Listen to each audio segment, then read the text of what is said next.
Hello students, मैंने बोला था कि मुझे बस 2 दिन का समय चाहिए। उस समय के हिसाब से मैं आपके साथ हूँ।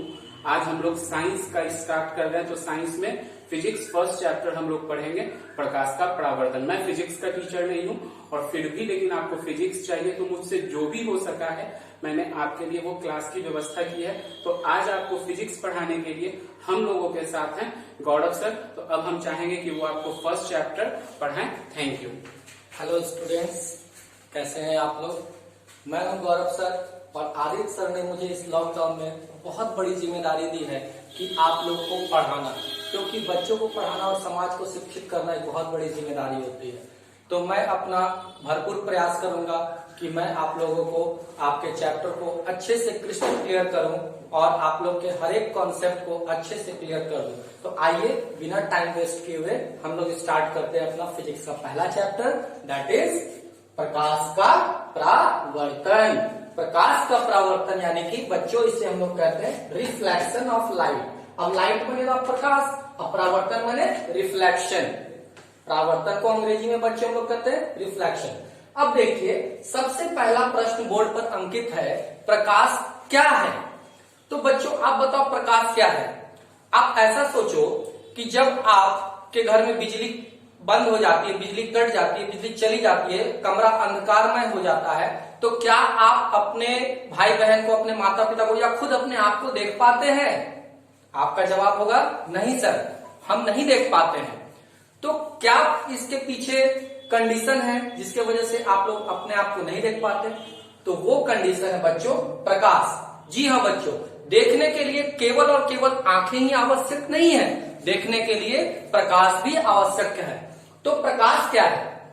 तो बच्चों प्रकाश को मैं आपको एक बहुत ही साधारण तरीके से बताता हूं कि प्रकाश विद्युत चुंबकीय तरंग है। यदि आपसे कोई पूछे प्रकाश क्या है, आप सिंपल वे में कह सकते हैं कि प्रकाश एक विद्युत चुंबकीय तरंग है। तो विद्युत चुंबकीय तरंग क्या होता है, आइए देखते हैं। मान लिया बच्चों आप लोगों ने नवम वर्ग में तरंग के बारे में पढ़ा था। तो तरंग का जब हम बनाते हैं ग्राफ तो कुछ ऐसा ग्राफ बनता है बच्चों, ये तरंग का ग्राफ है, ठीक है। अब मैंने कहा कि प्रकाश विद्युत चुंबकीय है, तो विद्युत चुंबकीय का मतलब होता है कि ये प्रकाश की यदि एक आरेख है तो इसके परपेंडिकुलर में, इसके समलंब में एक तरंग चलती है। एक तरफ चलता है विद्युत ऊर्जा और दूसरी तरफ चलता है चुंबकीय ऊर्जा। ये दोनों एक दूसरे के कैसे होते हैं, समलंब होते हैं। कैसे होते हैं, समलंब, यानी कि एक दूसरे से कितने डिग्री का कोण बनाते हैं, 90 डिग्री का। तो प्रकाश जब एक सीधे आरेख में चलती है तो उसके समलंब में विद्युत तरंग और चुंबकीय तरंग दोनों साथ साथ चलते हैं। तो इसीलिए प्रकाश को हम लोग विद्युत चुंबकीय तरंग कहते हैं, पहला। दूसरा है कि प्रकाश ऊर्जा का स्रोत है, ठीक है। प्रकाश को हम ऊर्जा का स्रोत कह सकते हैं। तो प्रकाश ऊर्जा का स्रोत है। तो दूसरे क्वेश्चन में मैंने लिखा यहाँ पे, तीसरे क्वेश्चन को आप देखिए कि प्रकाश एक ऊर्जा का स्रोत है, हम कैसे कह सकते हैं। तो बच्चों आप लोगों ने मिट्टी का तेल देखा है, टॉर्च देखा है। तो मिट्टी का तेल क्या है, मिट्टी के तेल में रासायनिक ऊर्जा भरी होती है और जब हम मिट्टी के तेल को जलाते हैं तो वो रासायनिक ऊर्जा बदल कर चली आती है किसमें, प्रकाश की ऊर्जा में। यानी जब मिट्टी के तेल जलने लगते तो उससे प्रकाश उत्सर्जित होता है। तो देखिए मिट्टी के तेल में रासायनिक ऊर्जा थी और एक ऊर्जा का रूपांतरण दूसरे ऊर्जा में हुआ, तो इसीलिए प्रकाश भी क्या हुआ, ऊर्जा हुआ। तो हम प्रकाश, जो पहला क्वेश्चन था हमारा प्रकाश क्या है, तो सीधे सरल शब्दों में कह सकते हैं कि सर प्रकाश विद्युत चुंबकीय तरंग है और यह एक प्रकार का ऊर्जा का स्रोत है जिससे हम देखने की शक्ति प्रदान करते हैं या हमें देखने की शक्ति मिलती है। तो डेफिनेशन में आप क्या लिखेंगे कि प्रकाश एक विद्युत चुंबकीय तरंग है जिससे हमें देखने की शक्ति मिलती है और यह एक ऊर्जा का स्रोत है, सिंपल भाषा में, ठीक है, क्लियर। अब हम अपने दूसरे प्रश्न पर आते हैं कि प्रकाश के स्रोत कितने हैं। स्रोत का मतलब क्या होता है कि जहां कहीं से भी प्रकाश आता हो, जहां कहीं से भी प्रकाश मिलता हो, उसे हम क्या कहते हैं, स्रोत कहते हैं। तो बच्चों प्रकाश कहां से मिलता है, सूर्य से हमें प्रकाश मिलता है, बिजली के बल्ब से प्रकाश मिलता है, मोमबत्ती के जलने से प्रकाश मिलता है, लालटेन के जलने से प्रकाश मिलता है, टॉर्च के जलने से प्रकाश मिलता है। तो ये सारे प्रकाश के स्रोत हैं। ठीक है। तो जहां कहीं से भी प्रकाश उत्सर्जित होता है उसे हम प्रकाश का स्रोत कहते हैं। अब प्रकाश का स्रोत तो आप समझ गए, तो प्रकाश के स्रोत कितने हैं? तो प्रकाश के बहुत सारे स्रोत हैं, बहुत स्रोत, अनगिनत स्रोत। जहां कहीं से प्रकाश आ रही है वो प्रकाश का स्रोत है। पर सारे तरह के स्रोतों को हम दो भागों में विभाजित करते हैं। पहला भाग होता है मानव निर्मित और दूसरा होता है प्राकृतिक। मानव निर्मित और प्राकृतिक। प्राकृतिक के बारे में तो हम जानते हैं, सूर्य हो गया, ठीक है। जुगनू आपने देखा होगा, एक प्रकार का कीड़ा होता है, वो रात में चमकता है, उसका अपना प्रकाश होता है, तो वो जुगनू भी एक प्रकाश का स्रोत है। तो जहां कहीं से भी प्रकाश आता है वो प्रकाश का स्रोत है। तो प्राकृतिक स्रोत में क्या है? सूर्य, तारे, ये सब प्राकृतिक स्रोत है। और मानव निर्मित स्रोत क्या है?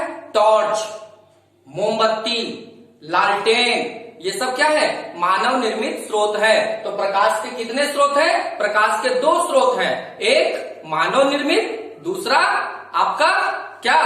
यस, प्राकृतिक। तो प्रकाश के दो स्रोत, पहला मानव निर्मित और दूसरा आपका है प्राकृतिक, ठीक है। मानव निर्मित और प्राकृतिक। तो दो तरह के प्रकाश के स्रोत होते हैं, जिसमें मानव निर्मित है और प्राकृतिक है। चलिए अपने तीसरे प्रश्न पर, प्रकाश एक प्रकार की ऊर्जा है, कैसे कर सकते हैं? तो मैंने आपको पहले ही बता दिया कि मिट्टी के तेल में रासायनिक ऊर्जा होती है।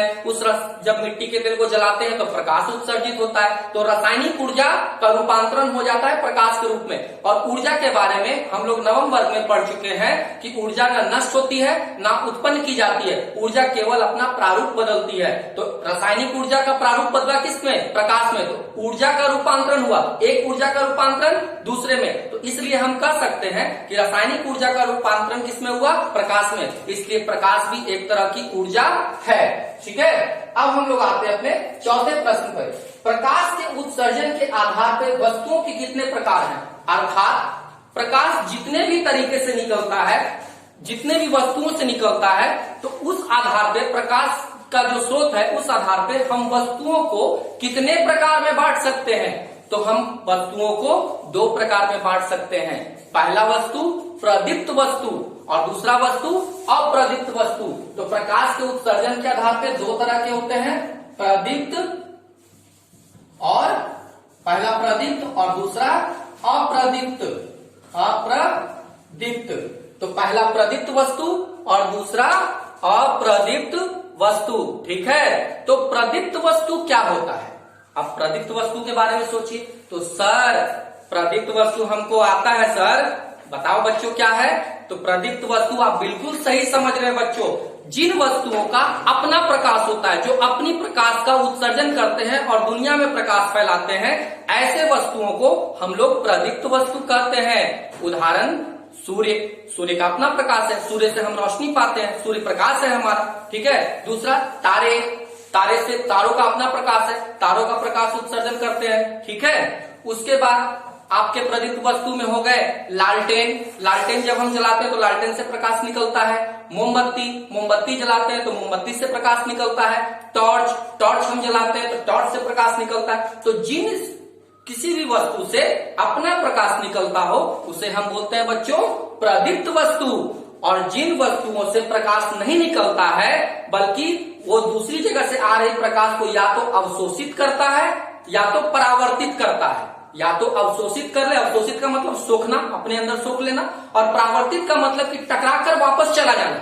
इससे टकराया वापस चला गया। जैसे आप घर में बल्ब जलाए तो बल्ब से प्रकाश निकला, वो बल्ब का प्रकाश आपके घर के दीवारों से टकरा कर चारों ओर क्या होता है? विकृत हो जाता है। विकृत का मतलब होता है फैलना, विकृत का मतलब फैलना, ठीक है। तो वो प्रकाश क्या होता है? विकृत हो जाता है। तो जिन वस्तुओं का अपना प्रकाश नहीं होता है वे वस्तुएं क्या कहलाती हैं? अप्रदीप्त वस्तु। सर उदाहरण देके समझाइए ना। अरे बच्चा, तुम्हारे घर का दीवार, तुम्हारे घर का सीलिंग, तुम्हारे घर का जमीन, टेबल, कुर्सी, चेयर, ठीक है, तुम खुद क्या तुम प्रकाश उत्सर्जित करते हो? नहीं सर, हम प्रकाश उत्सर्जित नहीं करते। तो तुम भी क्या कौन से वस्तु हुए? प्रदीप्त क्या प्रदीप्त? बोलो अप्रदीप्त। Very good. कौन सी वस्तु? अप्रदीप्त वस्तु। तो बच्चों प्रकाश के उत्सर्जन के आधार पर वस्तुओं के कितने प्रकार हैं? तो दो ही प्रकार सर, प्रदीप्त वस्तु और अप्रदीप्त वस्तु। और लास्ट है कि प्रकीर्णन किसे करते हैं? तो अभी मैंने आप लोगों को बोला था कि जब किसी स्रोत से बच्चा प्रकाश आता है तो या तो वो प्रकाश अवशोषित हो जाता है या तो वो प्रकाश परावर्तित हो जाता है। ठीक है, तो अवशोषित करके जब चीजें, जैसे मान लो कहीं पे तुम अपने गार्डन में, अपने बगीचे में खड़े हो और वहां पे बहुत बड़ा पेड़ है, ठीक है, तो सूर्य से प्रकाश आ रहा है, तो सूर्य का प्रकाश उस पेड़ पे पड़ रहा है, पर पेड़ के नीचे जो तुम खड़े हो वहां तो छांव है, वहां तो सूर्य का प्रकाश नहीं पहुंच रहा है, लेकिन उसके बावजूद तुम वहां पे पेड़ के नीचे की जो वस्तुएं हैं उसे तुम देख रहे हो। कैसे देख रहे हो?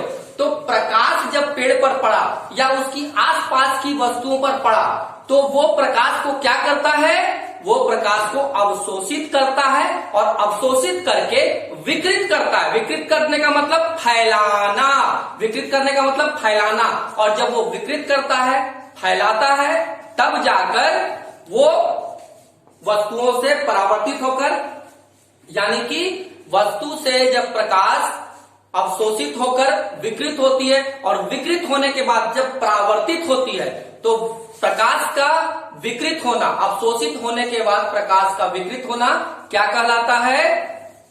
यस, वो कहलाता है प्रकीर्णन। तो प्रकीर्णन किसे कहते हैं? कि जब किसी प्रकाश स्रोत से प्रकाश निकलता है और वो अपने आसपास की वस्तुओं से अवशोषित होकर विकृत होता है तो उसे हम कहते हैं प्रकीर्णन। तो आशा करते हैं बच्चों कि ये पांचों टॉपिक आपको क्लियर हुआ होगा। हमारे साथ बने रहिए।